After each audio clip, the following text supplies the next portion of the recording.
Are we ready? Would you like some coffee? I'm It's cold okay. and it's black. That's fine, thank you.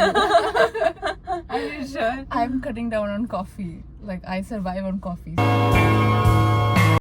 Okay, I can't cut down on coffee. Coffee is something I need. I just drink 2 cups a day.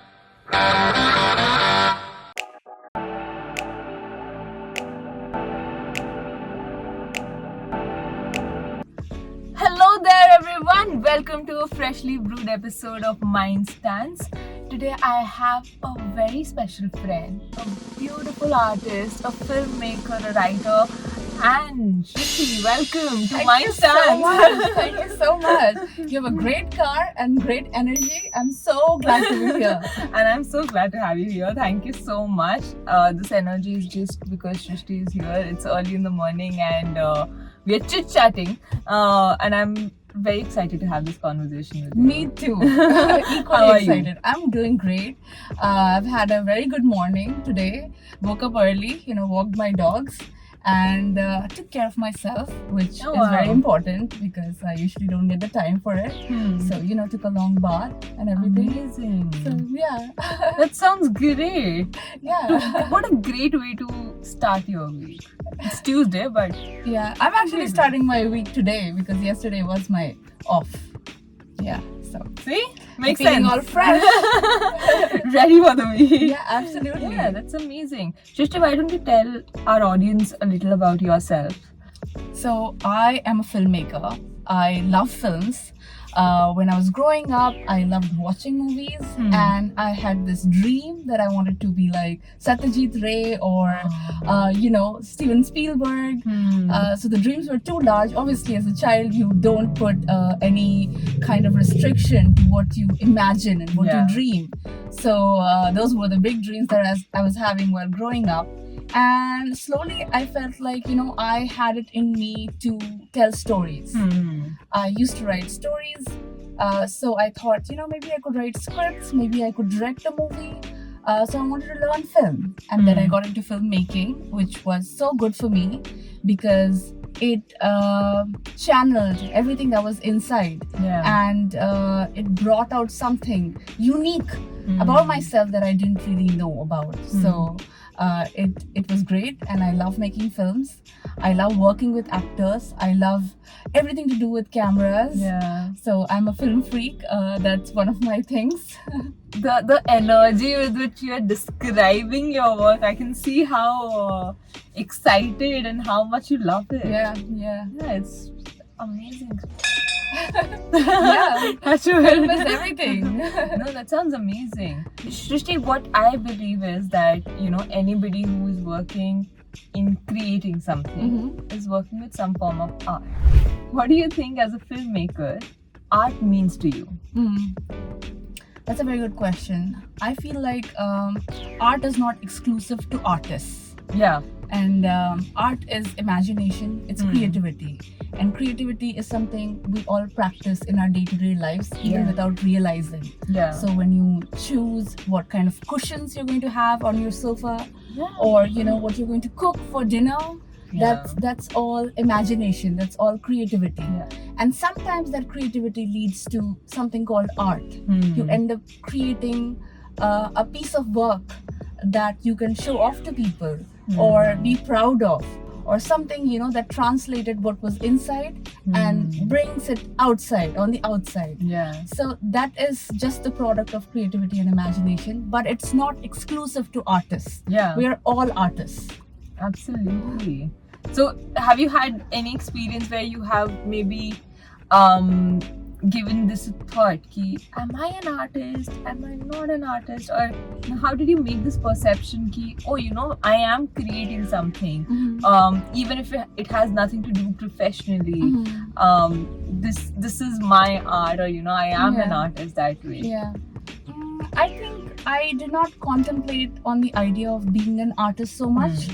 I liked doing something, so I did it. Yeah. I enjoyed painting a little bit, so I painted. But I never dealt with the term of being an artist. Yeah. Only later on, in my teenage years, or when I was, in university, I heard, what artists do, and then that excited me. Okay, Yeah. so maybe I'm an artist too. Yeah. And that's where I started relating myself as an artist. Hmm. But I was always an artist, even as a kid, even before I knew the word. I knew I was creating something that was magical, something that people saw and were like, "Oh, this is good." Yeah. So art was always like secondhand to me. Wow. Yeah, the realization that I'm an artist came very late, Hmm. and I don't think it's so important for you to associate with that term. Yeah. You just have to know that you're creative. Yeah. Just know, And because you mentioned this, the food that we make for ourselves or the way we decorate our home, it is actually in these small little things that the artist in us is being channelized. Yeah, But it's only much later that we realize, oh, yeah. I don't think a lot of people also realize that that this also counts as being creative, or this also counts as being imaginative. Shruti, I'm curious to know that as a creator of films and as a viewer, what role do these stories play in your life? How have you grown as a storyteller and a consumer of stories? What do you think? How the impact has been on you? I think films are one of the most impactful types of art form. Film makes you feel like you are in it when you're watching it, and if it's good, you feel like you're a part of it, which means the people that you see, you empathize with, their stories become your story. So film is one of those things, right, where reality and what's not real kind of like merges, and that's very beautiful. So when I watched movies growing up, I felt consumed by it. It was something that made me cry, something that made me laugh, and I have never felt so vulnerable with any other art form. I don't cry when I watch a painting. I love what painters do, but watching a movie, it brings out all these emotions. Seeing characters having a hard time or struggle. Same. So It's sad. It's sad. storytelling was something I wanted to do too, because I think first, as an artist, you want to imitate. Imitation is the first form when you want to do something. So I wanted to imitate everything Woody Allen was doing in his movies. I found those movies so good.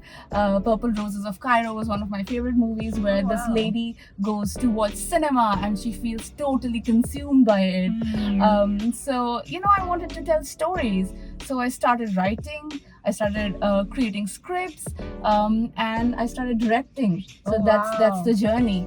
And it was nice to meet actors, because while working with actors, I realized how much they get consumed. So it was not just me as a director or a filmmaker who was an artist on set. I was working with other artists. So their process was also very interesting to watch. So I can say this was very fulfilling for me. That sounds very wholesome. Plus, we have a movie recommendation. So, in case you have watched it or you plan on watching it, do tell us in the comments.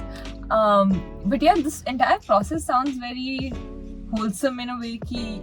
There are so many people on one project, and this is my next question to you. That as a filmmaker, who is going in with a perspective that this is how I envision this, but then you realize that there are other people on the team. There are writers, there are producers, there are actors. Everybody has an input. Have you ever experienced a clash of opinion externally? Plus, with films, what I believe, or anything art, there is a clash of opinion internally as well. What to say, how to express, who to express this with. And when you're creating films, I believe that it's much bigger, much more intense. So I'm just curious about how did you deal with this conflict of opinions on how to express, what to express, and this entire chaos? Yeah, that's a very good question. And the answer to that is that film being a sport where there are multiple players, they're all super creative. You have editors who can take everything you shot and turn it into a different story if they want to. And then you have DOP who can light a scene to make it look like a horror movie or can make it look like a comedy. Yeah. It's all in the lighting. So you are working with a lot of different creative people, and you have to choose your crew very carefully. So one of the things I feel is that in film, crew becomes very important. Your crew, which is why in a lot of movies, if you know famous directors, they choose to work with the same people over and over again because there is an understanding. So choosing the right crew is important, and everybody on set knows that it's the director's vision they're working for. So while there may be some clash here and there, people have to understand that it's not their own vision entirely. They're working together to create a movie, but of course they have to follow our hierarchy, because hierarchies are very important on movie sets.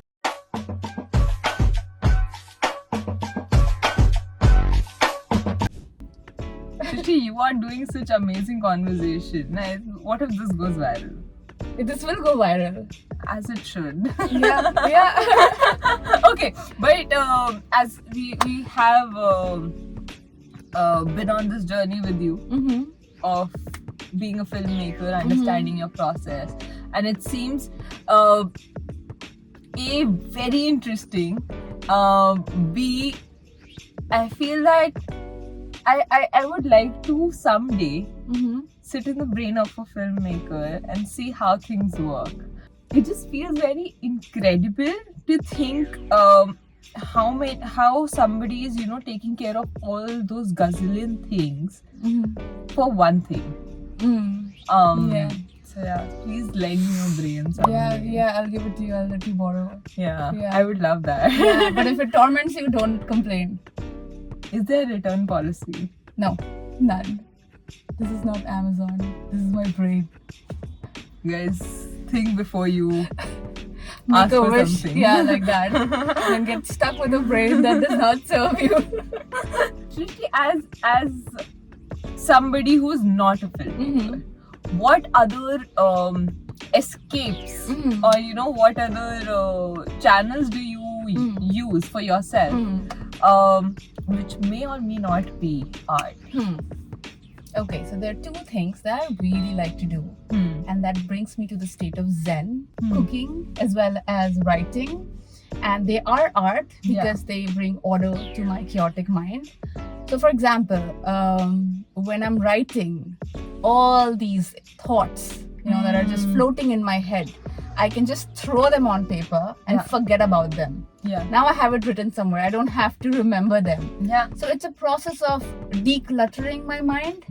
And once your mind is kind of like empty, it feels good. It feels very good. When you fill up your mind with a lot of information, things, problems, stress, then you stop existing. It's those things that I just mentioned, they start taking the most important space in your life. So for you to exist, you need to get them out of you. So writing does that for me.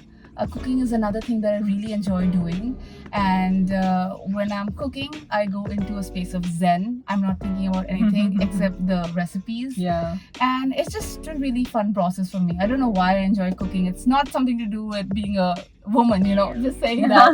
I just enjoy it, it's just so much fun, all the smells. And I don't enjoy cooking.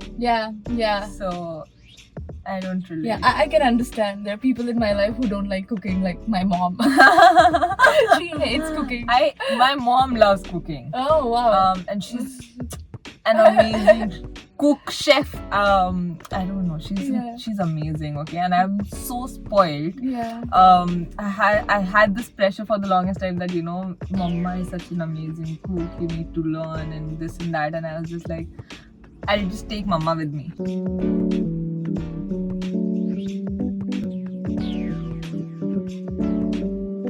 To 26 to be experimenting Mhm. with your career. Mhm.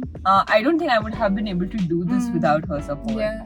Of course, my entire family is very supportive, but mom just is mom. Yeah, you do seem very close to your mother. Yeah. You know, the way you talk about her, your eyes are filled with like this light. So I know that love is genuine and you know you really appreciate she's her. amazing. But I've seen people who love to cook and Yeah. who enjoy it. Fully. Yeah. Do you think you know? And this is not just limited to cooking, Mhm. but to even Yeah. filmmaking, Yeah. writing. You know, there are days when it doesn't bring us as much calm or peace Mm. than you know as usual. Mhm. How do you deal with it then? When it is pressure, when Hmm. anything is pressure, it Hmm. does not bring you calm and peace. Yeah. When you have to cook because you have to cook, Hmm.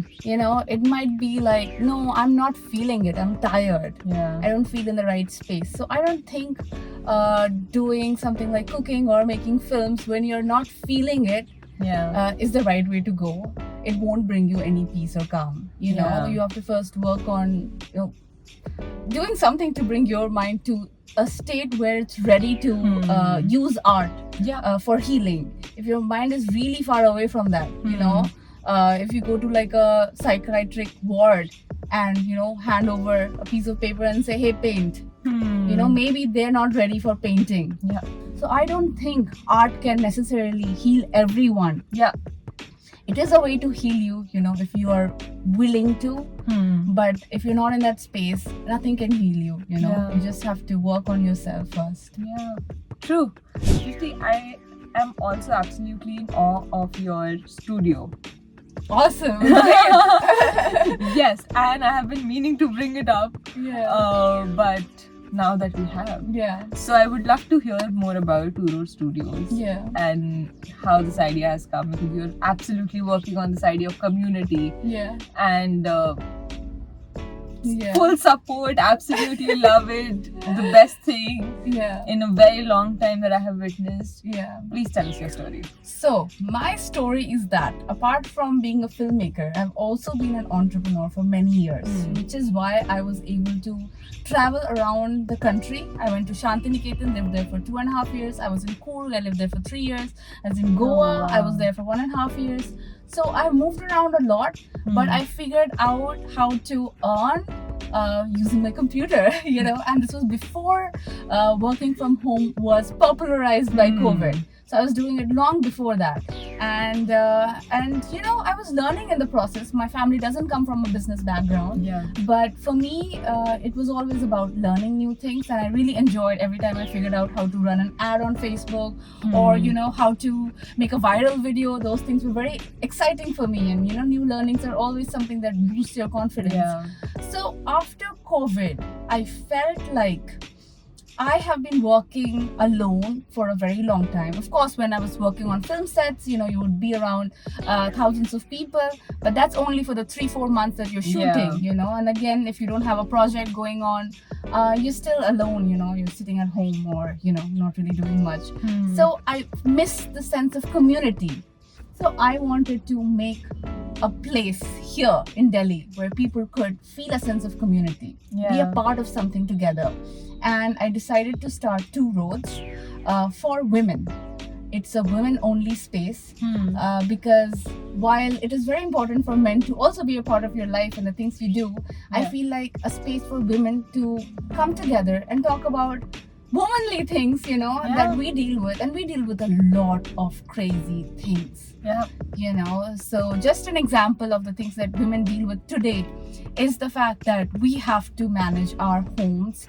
If in case we get married, you know, we have children to manage and also work. Yeah. How do we navigate both those places? You know, when a man is working, you know, he can just wake up in the morning, have breakfast, eat, and you know, rush Yeah, back, yeah. comes back to a nice home, you know, clothes are washed and pressed, and Yeah. you know, dinner is ready. But for a woman who's coming back, she is cooking for her child, she's probably Absolutely. cleaning, doing laundry. You know, your Kamwali is not going to be there all day. I don't know if you can afford it, nanny Kamwali, I don't know, but you Yeah. still can't trust them. So there are lots of issues, and we need Yeah. to talk about them with women. you know, so that we Absolutely. can come up with a solution. Absolutely. And also finance, you know, women don't know how to file taxes, women don't know how to do simple things when it comes to finances. Plus they're very bad at asking for money. They Yeah. like to do things for free all the time, and they do so much, they give so much and expect nothing.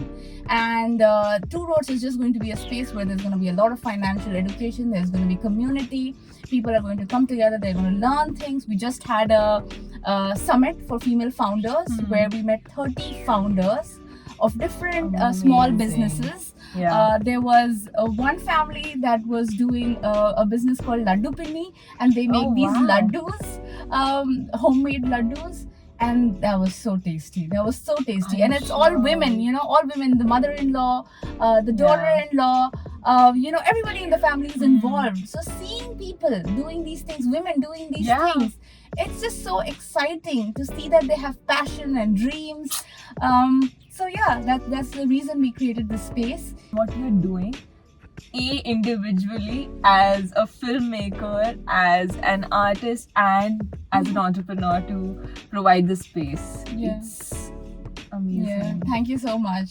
Thank you so much. It's really the inspiration that I get from women like yourself that pushes me to do these things. So I'm very curious to know what is in store for Two Roads Mhm. Studios. What are you planning to do next? How can more women access this space? Please tell us more about that. Okay. So my aim with Two Roads is to allow women to explore freedom, creativity, and joy by having resources of their own. And it's not so hard to have resources. We are living in 2024. Yeah. Money, we know money is the most important thing today. It is. So to deny that, you know, we don't need money, you know, would be such a lie. We all need money. Women need money the most because Yeah. they're actually running the family. You know, they're taking care of their kids. They're the ones saving up thoda bahut paisa to buy something that they think will add value to their homes.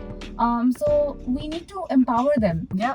With Two Roads, I plan to help women learn very basic things that's going to help them earn. I'm going to teach them how to build your own website. Oh, that's amazing. I'm going to teach them how to do a little bit of videography, filmmaking, so they can Yeah. have a social media page. I'm going to teach them how to run an ad if they have a product or service that they're Yeah. selling. I'm going to teach them how to speak to potential clients and sell their Yeah. services, even if they don't step out of their home. If they want to run an online business, they can do that. If they have an existing business, I want to push that and, you know, Yeah. encourage them to do better and scale it up. So that's the aim, to provide them with financial freedom. But of course, the community is at the heart of Two Roads. And while we are teaching them these skills, whether it's women from middle class families or poor backgrounds, we are also building a relationship with them, which makes them feel like, agar mere ghar pe kuch bura ho raha hai, agar my Yeah. father is abusive, or if my husband is abusive, at least I'll have someone that I can share my grievances or my Yeah. pain with. A Yeah. woman who's not emotionally balanced, how is she gonna raise her children? Absolutely. You know, she's gonna lose her cool at some point, and you know, she's gonna yell at her children. That's going to leave a bad impact on the children. Absolutely. You know, so there's so many things that can go wrong if the mother or the wife or the sister is, Yeah. you know, not feeling good in her mind. Absolutely. yeah. And I feel that this emotional education is so important. You know, because both men and women in society, they are taught to deal with their emotions so differently. Men are, you know, not given any information. Yeah. Women are supposed to suppress their emotions. Impact of both is terrible. Yeah. And it's so important to have these conversations, make them aware, and give them resources that they can manage their emotions. And then, you know, of course comes the financial independence. I feel that it is so important in today's day. Yes. Before we go, Yeah. is there a message you would like to give to our audience? Yes. I would really like to give the message that you should start valuing your freedom, your creativity in your day to day. You know, it's not about always going out there painting or, you know, making music, but it's really about your creativity and your freedom in your thoughts and in your actions. So when you start, saying, ki nahi, I want to do this because I like this, and no, I'm not going to do this because this is crossing my boundaries. Yeah. You're already practicing some form of creativity and art. So do that. Don't be afraid to speak your mind. Don't be afraid to feel. Don't be afraid to express it. Yeah. That's what I will tell everybody. Yeah, that's a beautiful piece of advice. Thank you. I think we need more courage and more community. So this is one way to connect. But yes, be courageous. Be you. That's such a broad statement. Which part of me would you like me to be today? But yes, don't be afraid to embrace what you are as a person and be authentic. And yes, thank you so much, Shrishti, for being here. It has been a lovely conversation. I absolutely admire your work. I admire you so much. You're such an inspiring woman, and I look forward to many more collaborations and conversations with you. Thank you so much, Parnika. It was so great having this conversation with you, and I'm so glad to be here. Thank you so much. On that note, I shall see you again. Like, share, subscribe, comment. Can you please ask them to do that? Absolutely, do that. Yes, like, share, subscribe, and I shall see you next time. Okay, bye. Bye.